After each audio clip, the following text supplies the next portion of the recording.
สบายดีทุกท่านเนาะที่เข้ามาติดตามรับชมบรรยากาศ5-6 โมงแรงที่วังเวียงโอ้แถวนี้คนทรายหลักอันนี้งามเลยเด้นี่สังเกตบ้านเมืองสองเนาะอันนี้เป็นเทศบาลเมืองงามมื้อนี้อากาศฝนบ่ตกเนาะเป็นฟ้าอากาศฝนบ่ตก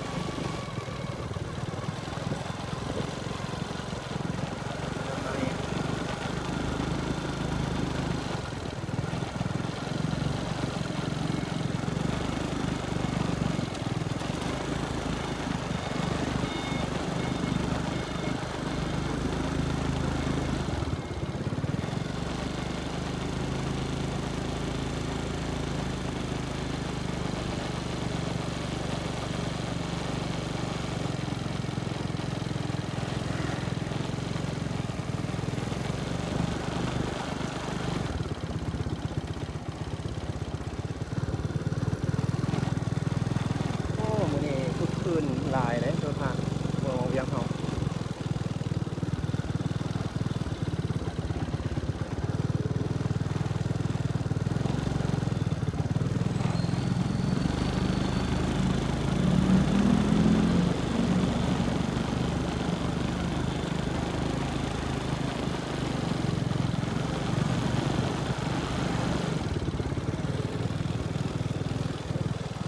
โอ้คืนขนาดเลยวันนี้นะแม่รถมาจอดอันนี้มากินข้าวกินอันนี้นะรถนักท่องเที่ยวดิมาพักก็กินอาหารตอนแรกเนาะ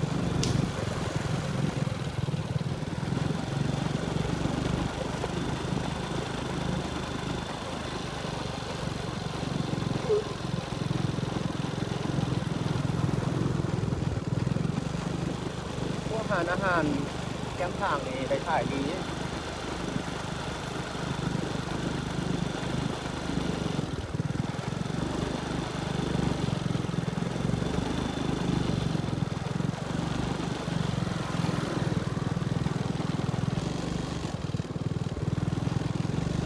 เขตตัวเมืองพวกนี้เขากำลังเฮ็ดอย่างนี้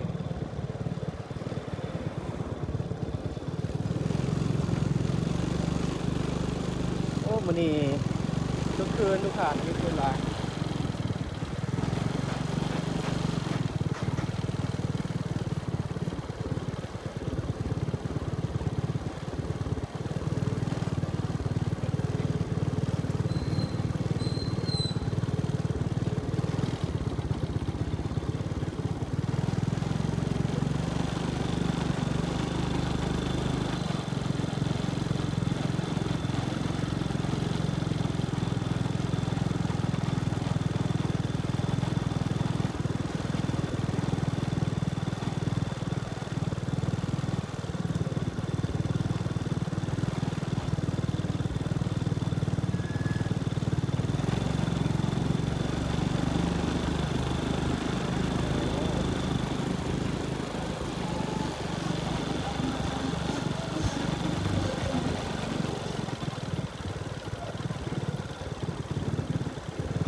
บางเวียงมื้อนี้ทุกท่าน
เอามาเบิ่งฝากนี่เนาะพร้อมนี่ยังคือต้นแบบที่บ่ได้พาลูกค้าเข้ามานะเพราะวันนี้เป็นทางจุ่มจีนโอ้คนก็หลายขนาดนั้นมันกินอันนี้คือกันอันนี้เป็นอาหารจุ่ม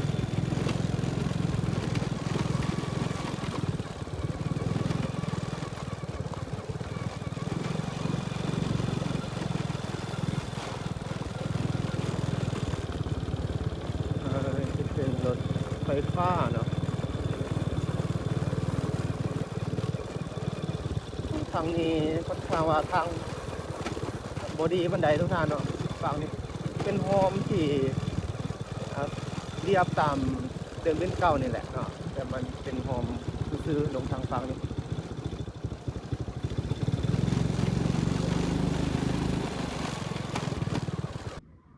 โอ้โหอันนี้จะเป็นเขตเดินบินเนาะทุกท่านมื้อนี้เขาจกน่าจะได้ลายเติบเนาะมื้อนี้เห็นอันกองขี้ดินอยู่นี่เต็มเลยเนาะบางสูงเขาจกอยู่เท่านี้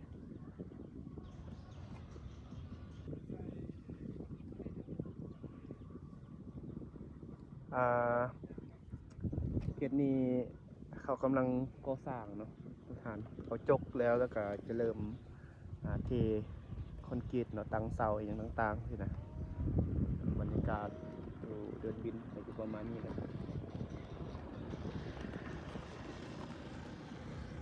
นี่ฝากนี่โรงแรมสีสว่าง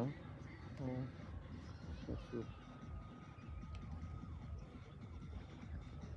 คือคืนขนาดเลยอันนี้เป็นแถวเดินบินเนาะมีตลาดนัดขอลงมาตั้งเด็กน้อยมากขนาดเลยที่สไลเดอร์เนาะคนกินเขามีแต่ผู้สูงอายุขึ้นก็เด็กจะคือรถลงไปทางนั้นดูทุกท่านให้ทุกท่านทำเบิ่งกัน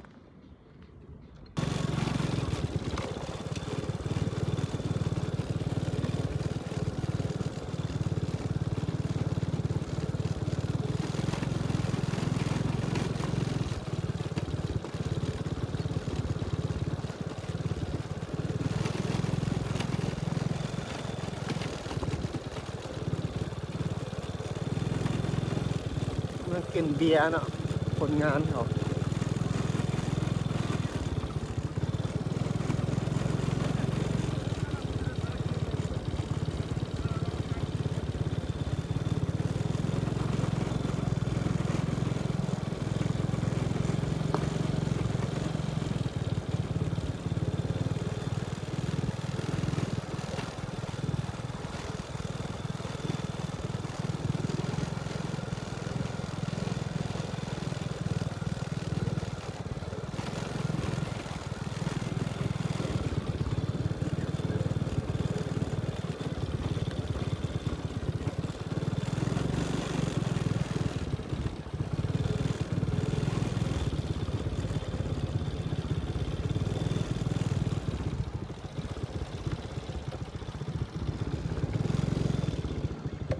อันนี้เป็น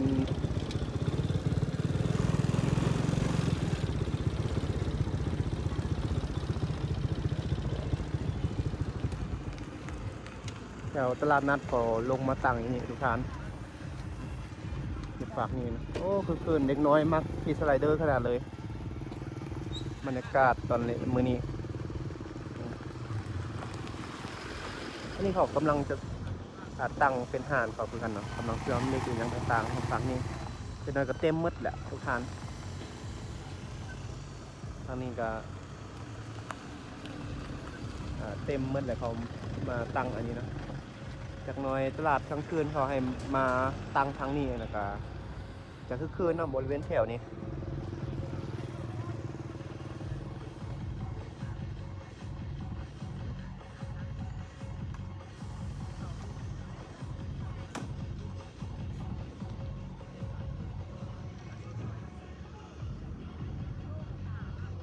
โอ้โห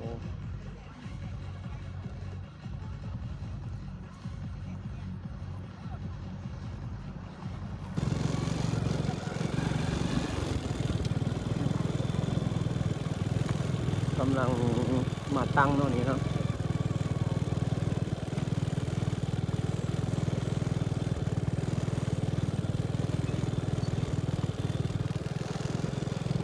นี่คือกัน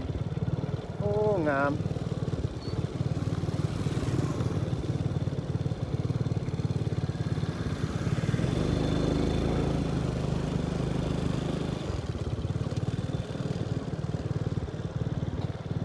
กาแฟ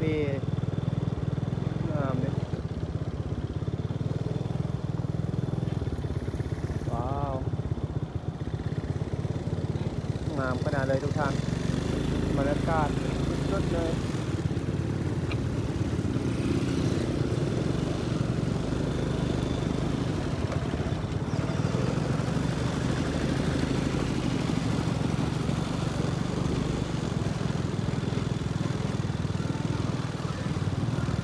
ตึกคืนมื้อนี้เนาะทุกท่านเอ้ย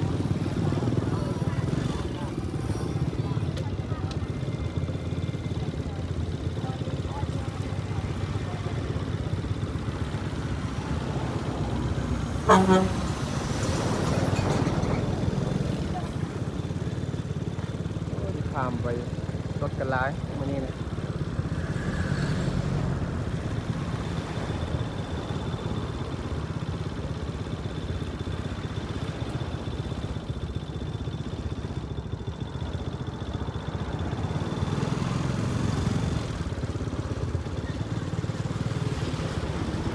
เป็นอาหารครอบครัวครอบเปียกเดี๋ยวเรามาตั้งเปิดแถวนี้แหละ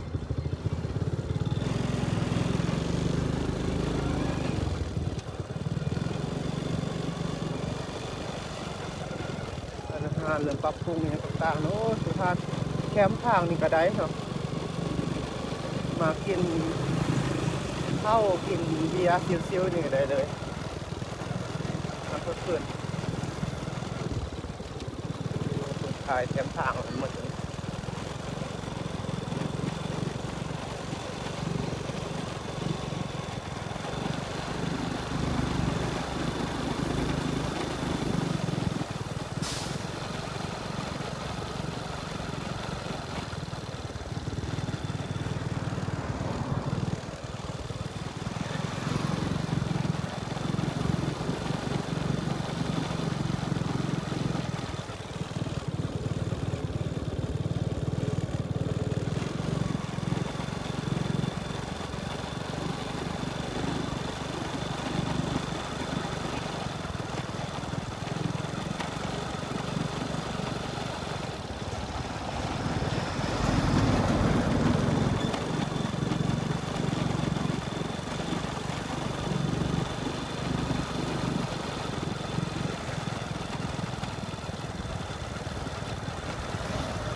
คุณหลายขนาดเลยเนาะ